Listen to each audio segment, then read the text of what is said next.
14 episode की शुरुआत में हम देखते हैं कि और उसके बाद साउचान युआन को अपनी डेटिंग ऐप दिखाती है और उसे वहाँ पर इन्वेस्ट करने के लिए बोलती है और ली और जियांग भी युआन को वहाँ पर इन्वेस्ट करने के लिए बोलती है और सब जैसे ही युआन को ऐसे ही घूरने लगती है तो आगे से युआन बोलती है कि तुम लोग मुझे ऐसे ही क्यों घूर रहे हो। और उसके बाद युआन उन सबको एक बार में लेकर जाती है ताकि वो साउचान को बता सके कि तुम्हारी आप में अभी भी प्रॉब्लम है। और वो साउचान को पूछते कि तुम्हारी आप कैसी बताएगा कि सामने वाला पार्टनर जेन्युइन है और वहाँ पर बहुत सारे लोग फेक आईडी से भी ज्वाइन करेंगे तो तुम्हें उस प्रॉब्लम को पहले सॉल्व करना चाहिए। और वो साउचान को बोलती है कि डेटिंग आपको ऐसी एक इंसान ने बनाया है जिसने कभी डेट भी नहीं किया है तो वो कैसे एक बेहतर ऐप बना सकती है। जो सुनकर साउचान को तो बहुत ज़्यादा बुरा लगती है इसलिए वो यहाँ से चली जाती है। तो ली भी उसकी पीछे पीछे जाती है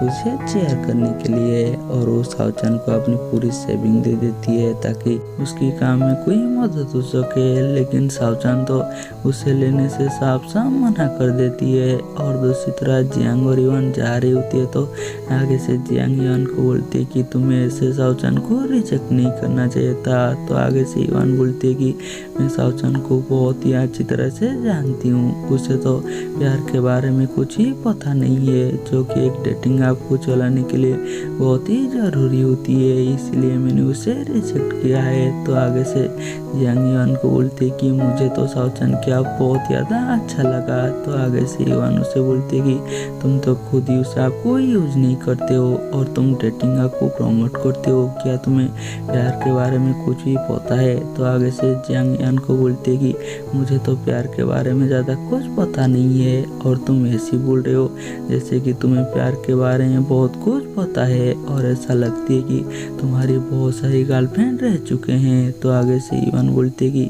मेरा तो एक भी गर्लफ्रेंड नहीं है, क्या तुम्हारा कोई बॉयफ्रेंड है। तो आगे से जियांग बोलते कि तुम्हें तो सारी बातें पता है, अगर कोई लड़का मेरे से ब्रेकअप करेगा तो मैं रो ही नहीं सकती, इसलिए मैंने कभी किसी को डेट ही नहीं किया है। ये सुनकर युआन तो बहुत ज़्यादा खुश हो जाती है। तो आगे से जियांग युआन को बोलते कि ऐसे तो ऑफिस में तुम्हारी आसपास बहुत सारी लड़कियां हैं तो तुमने आज तो कभी किसी को डेट क्यों नहीं किया। तो आगे से युआन उसे बताए थे कि मैं बचपन से किसी को पसंद करती हूँ लेकिन मेरे पास इतना हिम्मत नहीं है कि मैं इसके बारे में उसे बता सकूं। तो आगे से जियांग बोलते कि तुम मुझे बता दो, मैं इसके बारे में उसे बता दूंगा। लेकिन युआन बोलते कि ये वन साइड लव है और मुझे डर है कि अगर इसके बारे में उसे पता भी चल गया तो वो दोस्ती ही तोड़ देगी, इसलिए जियांग तो उसे और कुछ ही बोलता नहीं है और वो यहाँ से चली जाती है। और उसके बाद ली जियांग से मिलने के लिए आती है और उसे डोली से बात करने के लिए बोलती है ताकि डोली साउचान की प्रोजेक्ट को देख सके। इसलिए जियांग ली की बात सुनकर डोली को कॉल करती है और उसे एक बार साउचान की प्रोजेक्ट को देखने के लिए बोलती है और डोली साउचान की प्रोजेक्ट को देखने के लिए मान जाती है। और दूसरी तरह यांग को जियांग की बात याद आती है कि उसे साउचान को ऐसे ही नहीं बोलना चाहिए था, इसलिए वो साउचान की ऐप को ओपन करती है और उसमें जितने भी सारी प्रॉब्लम होती है सारे प्रॉब्लम को नोट करती है ताकि वो साउचान को उसकी काम पर कुछ मदद कर सके। और उसके बाद यान जियांग और डोली एक ही टाइम पर उसी ऐप पर रजिस्टर करते हैं, लेकिन यान और जियांग की कपल बन जाती है और डोली और जियांग की कपल रिजेक्ट हो जाती है। और ना जानते हुए भी यान और जियांग एक दूसरे से बात करने लगते हैं, जहाँ पर कि पहले ही यान जियांग को बताए थे कि मैं किसी को पसंद करती हूँ, लेकिन जियांग तो उसी ऐप को सिर्फ टेस्ट करने के लिए आया हुआ होती है और वो दोनों ऐसे ही बात करने लगते हैं। और अगले दिन साउचान डोली से मिलने के लिए जाती है और अपनी डेटिंग का फेस्टिवल दिखाती है और डोली उसकी ऐप देखकर उसमें जो भी सारी गलती होती है उसे बता देती है और उसे सही करने के लिए बोलती है। और दूसरी तरह जियांग अपने ऑफिस में होती है तो उसके पास युआन आती है और उसे साउचान की डेटिंग ऐप बेस्ट वर्ल्ड के बारे में पूछती है। तो आगे से जियांग बोलती है कि मुझे नहीं लग रहा था कि तुम इस ऐप को लेकर सीरियस हो।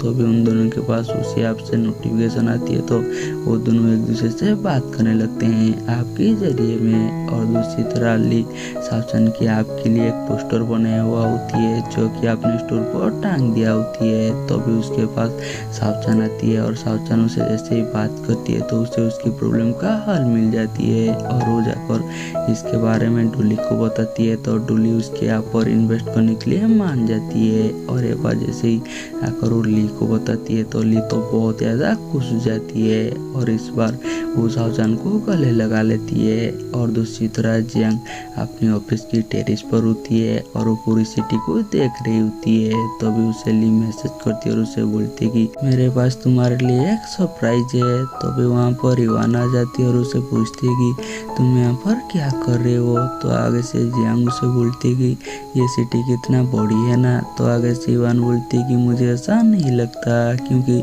हम दोनों इतना जल्दी मिल गए। और वो जियांग को बोलती है कि आज मुझे ओवर टाइम करना होगा, इसलिए क्या तुम मेरी कुत्ता को थोड़ा सा बाहर घुमा सकते हो। और उसे उसकी घर की पासवर्ड पूछती है। तो जियांग को ऐसा लगती है कि इस डेट में कुछ हुआ था। तो यान उसे याद दिला देती है कि इस डेट को हम दोबारा ऐसे बहुत टाइम के बाद मिले थे। ये सुनकर जियांग को तो यहाँ पर बहुत स्पेशल फील होती है और यहीं पर हमारी एपिसोड खत्म हो जाती है और हम मिलेंगे जल्दी नेक्स्ट एपिसोड में।